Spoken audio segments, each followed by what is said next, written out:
When I started painting in '83, I did my first piece. So in the beginning, we were just really like toys. We don't know nothing. We just get a can, you know, and just paint it. We didn't know about caps, you know, we didn't know about the pressure of the can, nothing.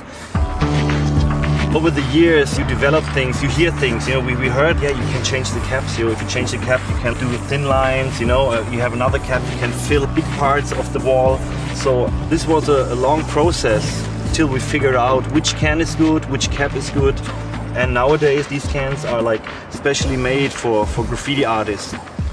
Not too much pressure, they're covering really good, and they're not glossy, they're matte. So that's why they're drying really fast, and this is something graffiti artists are looking for, because when I paint, I want to work fast, you know. I don't want to wait till this color is dry before I just put another color over it.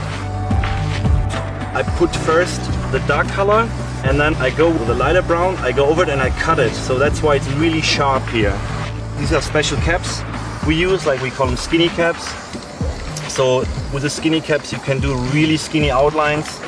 Right now these are kind of skinny, and later on I will do some highlights where you see it's like really skinny, because the faster I go with the can, like the more skinny they get.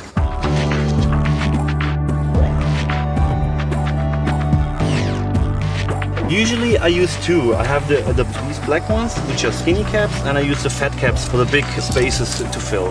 These are the only two caps I use. I know there are more, like there are so many different caps out there, but each rider has to choose his own special cap he can work with, you know. And then the black one on the Montana is, for me, is like perfect, because I can work, like I can do the really sharp lines, you know. So when I do a line, it's not gonna fade out, you know, like here. You see, it's like with a brush. You know, so it's not like faded here. You see a little bit because I didn't work that well. But usually, if I have this cap, I can do like really fine lines and like clean, fresh lines. It took me a lot of years of practicing to find out the best cans I have to use, the best caps I have to use, and also like the technique. When I do a line, you have to stop tenths of a second before, because the color still comes out, but you don't want the line, you know, to go over, you know. And this is something you have to learn. You have just practice. The guys behind Montana are guys who also paint, you know. So that means like they have knowledge, you know. They painted themselves. It's not like businessmen who have nothing to do with the graffitis. So they really know what are the needs of a graffiti writer, you know. So that's why they worked also with other writers together.